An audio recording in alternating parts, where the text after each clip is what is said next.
friend Evan Grant joining us right now from the Dallas Morning News. Evan, Mm. great to have you back on. And by the way, I think this is your 5th or 6th appearance with us, which is among the league leaders, which we're very appreciative for, first of all. And it makes a ton of sense as you happen to be covering the most talked about team over the past year, what should be the most talked about team since they won the World Series. How's your offseason going?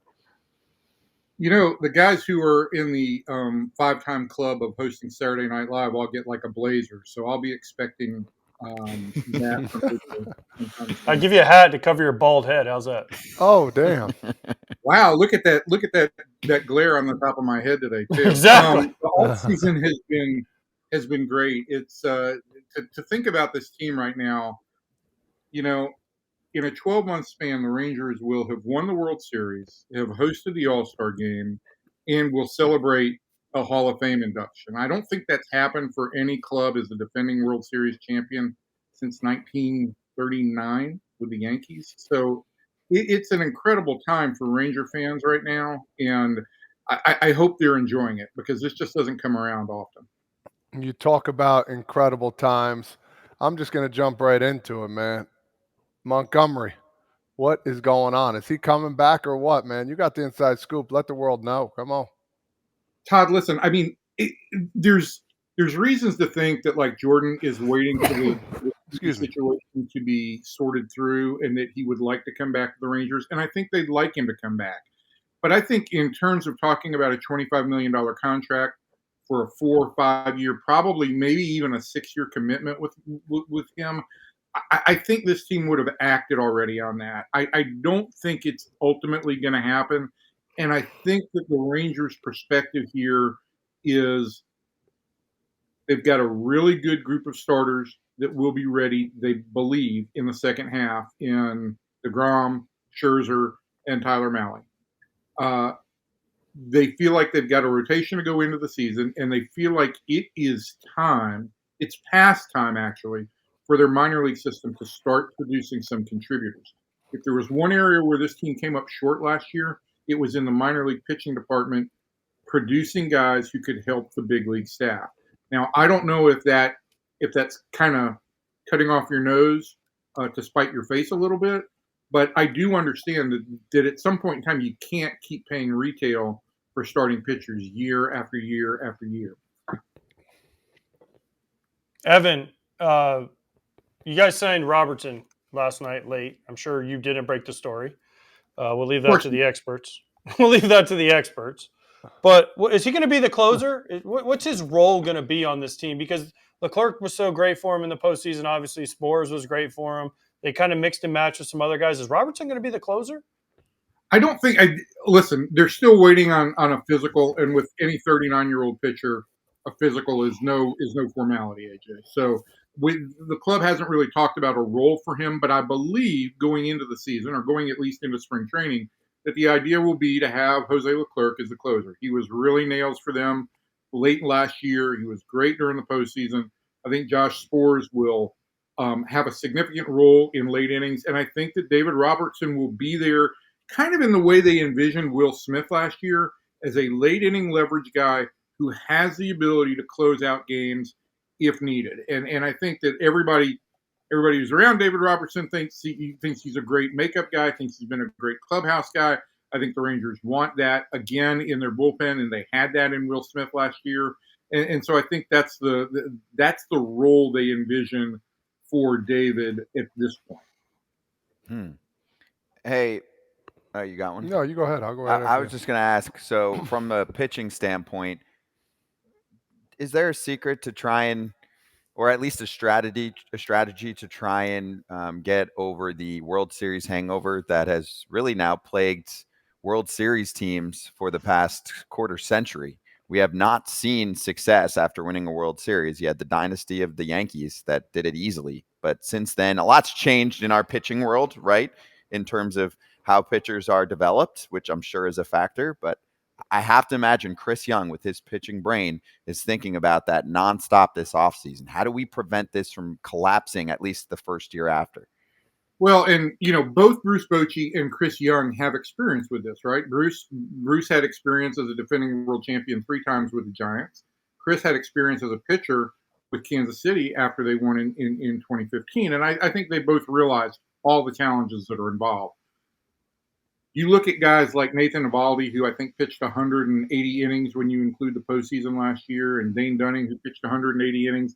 And I know, AJ, you played with a guy who got my Hall of Fame vote last month, who pitched 200 plus innings every year in Burley. And so it's weird to think about 180 inning guys as workhorses now, but that is a workhorse. And I do think with one less month of postseason to kind of or off season to kind of rest their arms, the Rangers are going to manage those guys in their innings early on. I think that's a real issue for Chris Young and Bruce Bochy and Mike Maddox on how they're managing this stuff. And I think, listen, guys, the one wild card that we can't really acknowledge on the pitching, or we can acknowledge on the pitching side, but it's impossible to try and factor it in, is there are so many rounds of playoffs now that the playoffs become so much more unpredictable. And we've seen that year after year after year as the playoffs have expanded. I don't know that the Rangers were the best team going into the playoffs. They certainly played the best in the playoffs.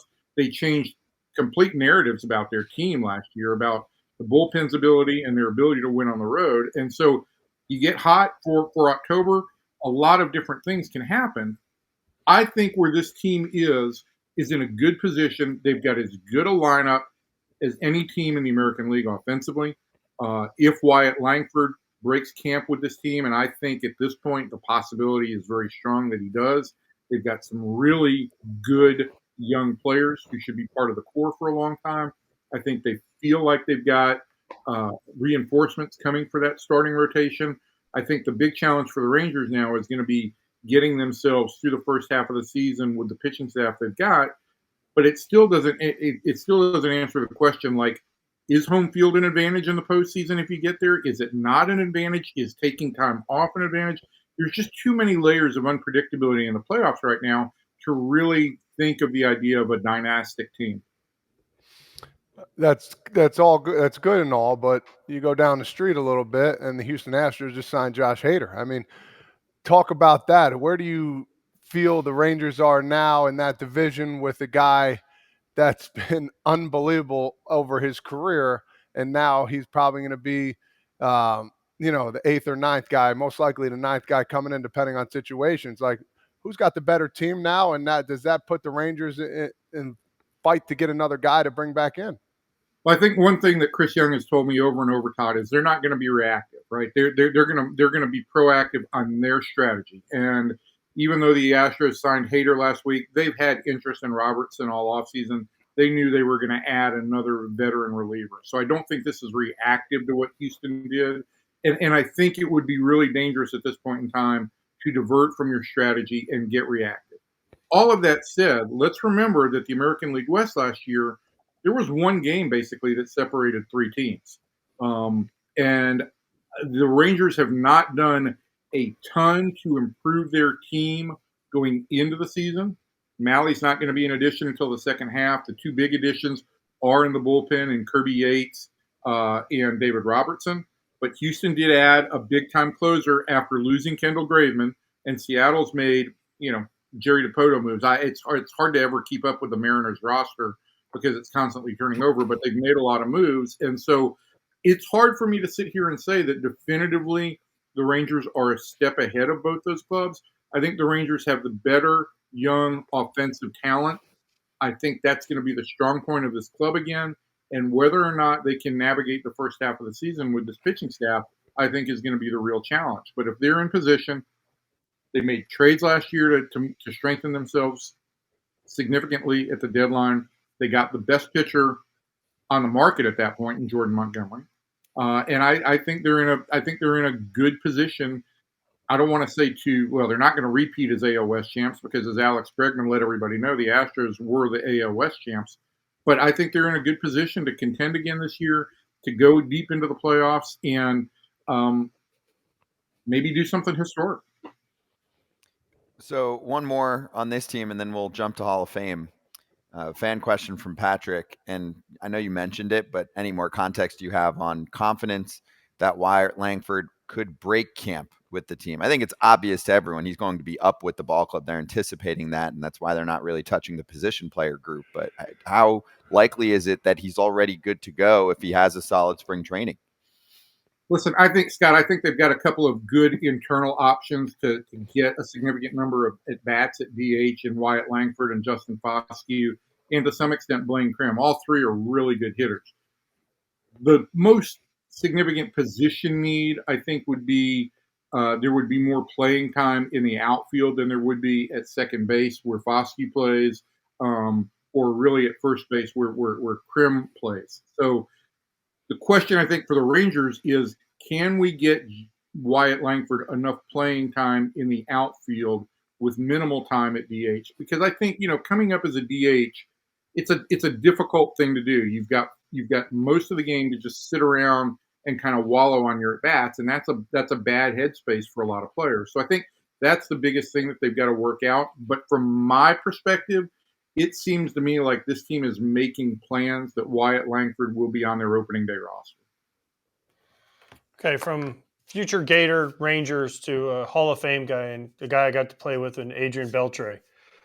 What was it like yesterday when you got to go? You were in Cooperstown with him. You had your special socks on. It was cute that you wore the Jackie Robinson socks for the Hall of Fame. I get it.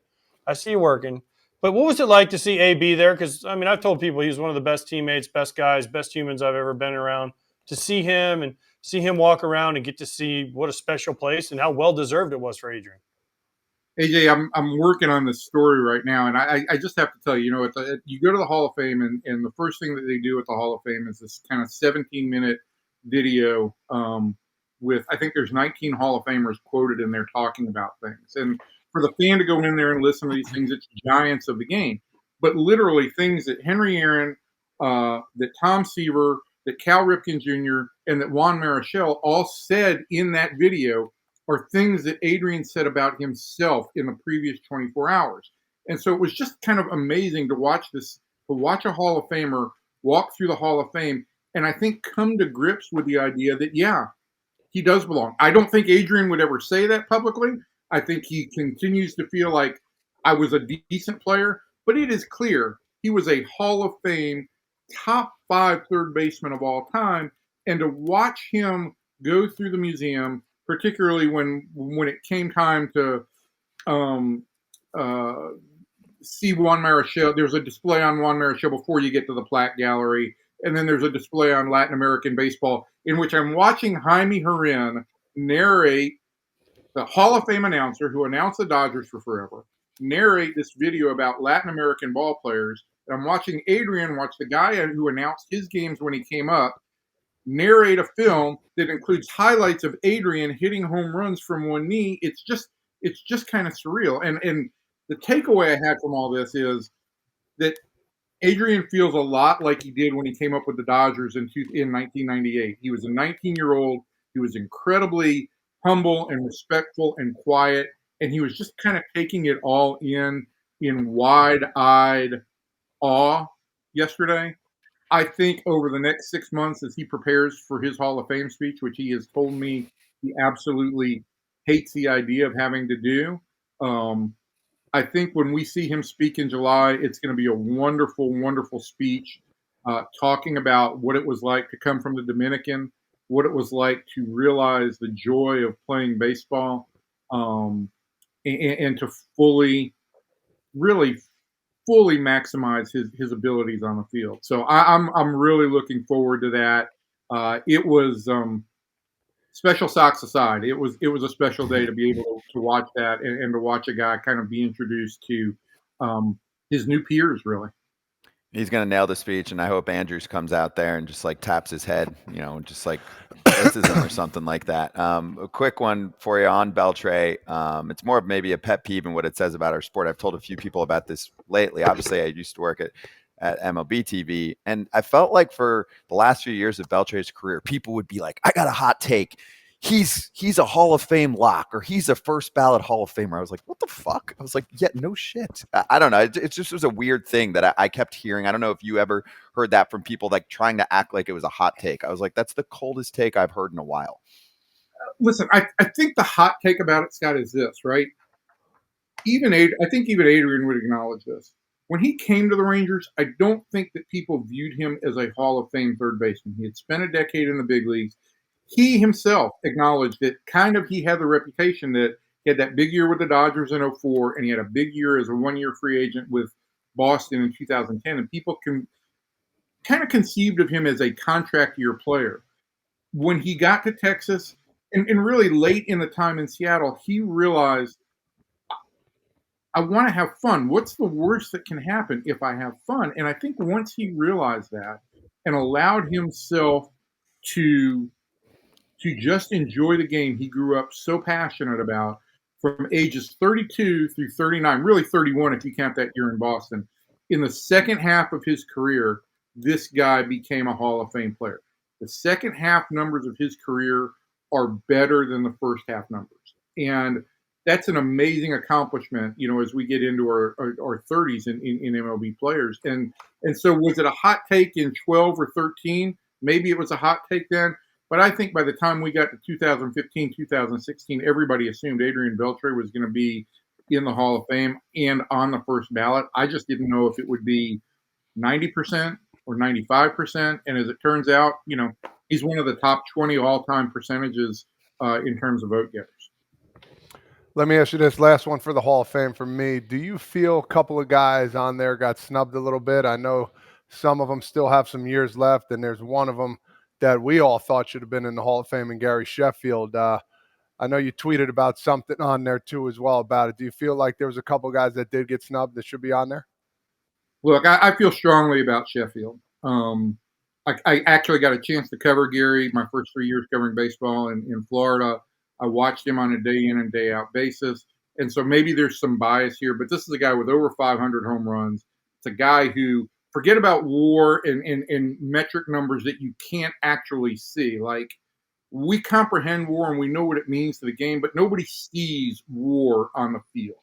And you look at the things that Gary piled up and you look at how intimidating he was at the plate. And you look at the fact that, listen, the Hall of Fame in a lot of ways is about memories and visuals, and whose batting stance for a generation of kids was more imitated than Gary Sheffield's.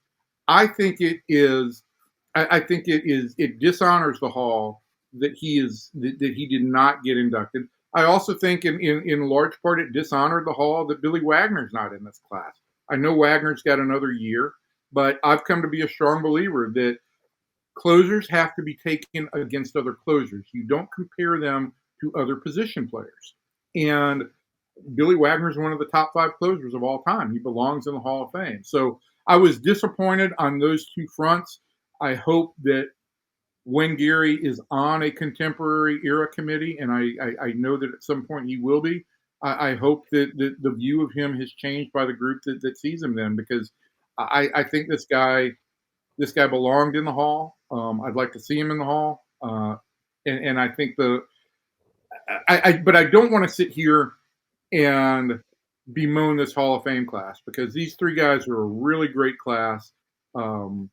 It was cool to see 2 guys in this day and age who had one team background, back of the baseball cards, in Helton and Maurer, and a guy like Beltre who just enjoyed the game so much. But yeah, I believe that Billy Wagner hopefully will be elected next year, and it's a shame that Gary Sheffield has gotten as close as he has and now has fallen off. Evan, you're a big Hall guy now. What changed? Why are you such? Because we've had Kirkjian and we had Rosenthal on a couple days ago, and they were like, we were told, like, keep the Hall small, only certain guys. And now you see guys are more into, let's get more guys in, let's celebrate the game. So what's changed, not only in your life, but in a lot of writers' lives? Well, I think one thing I hope I've been able to actually pull from social media is that I do think fans want to celebrate the game more. And I have been fortunate enough, as a guy who grew up in Atlanta and at a time when the Braves didn't have a ton of Hall of Famers, when Phil Niekro went into the Hall of Fame, that meant a ton to Braves fans at that point in time. That meant a ton to that fan base. When Todd Helton goes into the Hall of Fame as a Rocky, it's going to mean a ton to that fan base. And I think all the fan bases should be viewed as equals. There is an importance to that. So I feel like I've come to a point in my voting where I'm looking for reasons that guys should be in, not for reasons to exclude them. I did hear one take the other day about Billy Wagner, and there was criticism of his postseason numbers. And my example here is, I don't think postseason numbers should in any way be viewed as a reason for exclusivity in the Hall. If you want to say a guy was a big time postseason performer, great. I think that's an asset. If he authored some indelible moments in the off season, in the postseason with big performances, great. But I don't think it should take away from a guy's Hall of Fame case. And so I feel like, if anything, and I think in some regard, reading Ken and listening to who Tim is, and how much he loves the game, I think that maybe the voting class, or the voting electorate, is moving more away from this. We have to be guardians of the game, and understanding that fans want to celebrate the game. And the voting process, guys, takes care of itself, because with 75% threshold necessary, it's still really, really difficult to get in the Hall. I've voted for 10 guys pretty much each of the last 10 years. That's been a big change, and I think I'll continue to see that. I don't think we're ever going to see a 10-man class, but I think it's important to keep the conversation going on certain guys. Hey, Evan, one more, because it's consensus from the fans in the chat.